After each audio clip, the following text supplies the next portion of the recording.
இப்போது புதிய அறிமுகம் ஆச்சி ஹோட்டல் சாம்பார் 50 கிராம் ரூபாய் 20 மட்டுமே. உக்கிரமா இருக்கிற இந்த போர்ல மறுபடியும் ஒன்னுத்துக்கும் உதவாத இந்த பால் டப்பாவை உருட்டிக்கிட்டு இன்னொரு காமெடி வேற. அது என்னடான்னா, அவரோட ஆட்சியில தான் தமிழ்நாடு சூப்பர் ஸ்டார் மாநிலமா இருக்குதான். கரெக்டு, தமிழ்நாடு சூப்பர் ஸ்டார் மாநிலம் தான். காமராஜர் அவர்கள் டைம்ல, அண்ணா அவர்கள் டைம்ல, எம்ஜிஆர் அவர்களோட ஆட்சியில. இன்னைக்கு ஒன்னுத்துக்கும் உதவாத இந்த உல்டா மாடல் ஆட்சியில தமிழ்நாடு சூப்பர் ஸ்டார் மாநிலமாலாம் ஒண்ணு இல்ல, சூப்பர் ஸ்டாண்ட் அப் காமெடிக்காரர் நடத்துற மாநிலமா மாறிடுச்சு.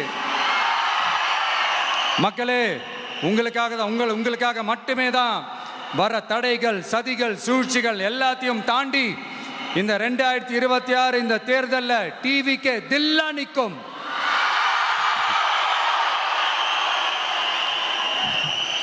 இதுவரைக்கும் நடந்த எலெக்ஷன் வேற, இப்போ நடக்க போற எலெக்ஷன் வேற. ஒவ்வொரு 5 இயர்ஸுக்கும் நடக்கிற எலெக்ஷன் மாதிரி இதை நினைச்சிடாதீங்க. 50 வருஷத்துக்கு ஒரு வாட்டி நடக்க போற ஒரு எலெக்ஷன் மாதிரி இது. அதிசய எலெக்ஷன். ஒரு எலெக்ஷன்ல அவங்களோட எதிரிகளை தான் எதிர்ப்பாங்க, அப்படிதான் எதிர்ப்பாங்க, அதுதான் யதார்த்தமும் கூட.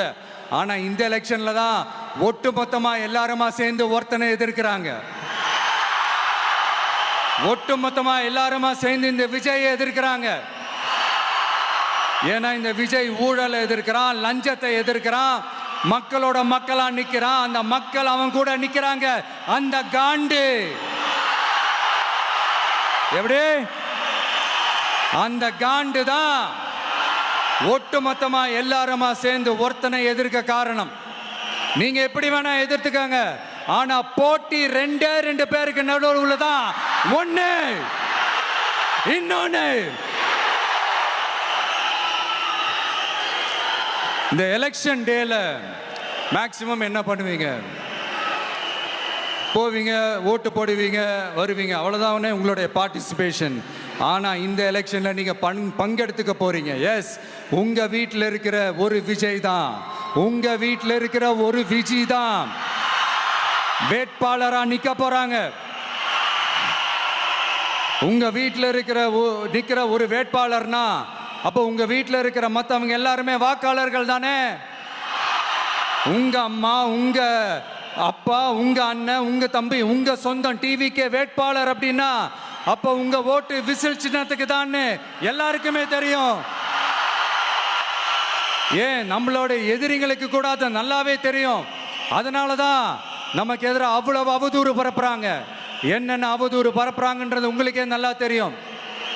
ஆனா அவங்களுக்கு தெரியாது, ஏன் மேல அவதூறு பரப்புனா அது மக்கள் மேல அவதூறு பரப்புற மாதிரின்னு.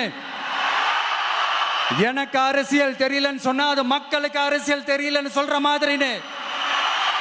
என்ன அசிங்கமா பேசினா அது மக்கள் அசிங்கமா பேசுற மாதிரின்னு. எனக்கு எதிராக செய்யற ஒவ்வொரு செயலும் அது மக்களுக்கு எதிராக செய்யற செயல் அவங்களுக்கு தெரியாம போச்சு. இந்த விஜயும் மக்களும் வேறு வேறு இல்லை.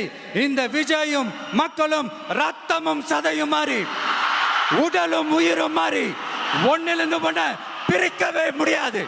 எஸ், சென்சிட்டிவான சென்டிமெண்ட், அது சென்சிட்டிவான சென்டிமெண்ட்.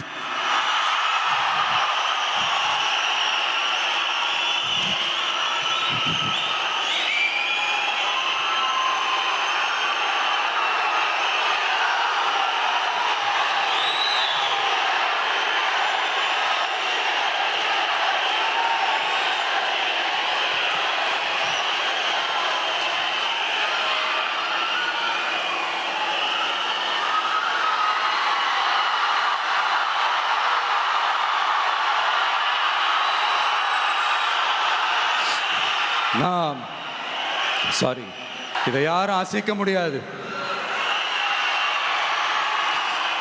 மக்களை நேசிக்கிற விஜய் வேணுமா, மக்கள் விரோத ஆட்சி நடத்துற ஸ்டாலின் சார் வேணுமா?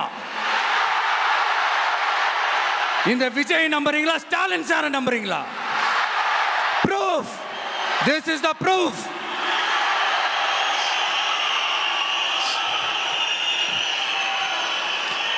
இந்த தீய சக்தி, ஊழல் சக்தி, இதெல்லாம் ஏன் சொல்கிறோம், எதுக்கு சொல்கிறோம், யாரை சொல்கிறோன்றதெல்லாம் மக்களுக்கு தெளிவாக தெரியும்.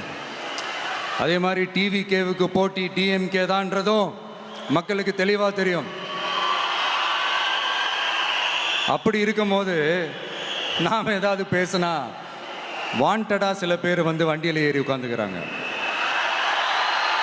ஆமாம், வாண்டடாக சில பேர் வண்டியில் ஏறி உட்காந்துக்கிட்டு குரல் கொடுக்குறாங்க. சீரியஸாக ஒரு போட்டி நடந்துக்கிட்டு இருக்கும் போது இங்கே காமெடிக்கெல்லாம் இடம் இல்லை பாஸ். இதெல்லாம் மக்களுக்கு தெளிவாக தெரியும். இந்த நேரத்தில் ஒரு சீரியஸ் கேள்வியை இன்னைக்கு இருக்கிற மிகப்பெரிய அரசியல்வாதிங்க கிட்ட கேட்கணும்னு நான் நினைக்கிறேன். நீங்க அரசியலுக்கு வர்றதுக்கு முன்னாடி உங்ககிட்ட இருந்த சொத்து எவ்வளோ?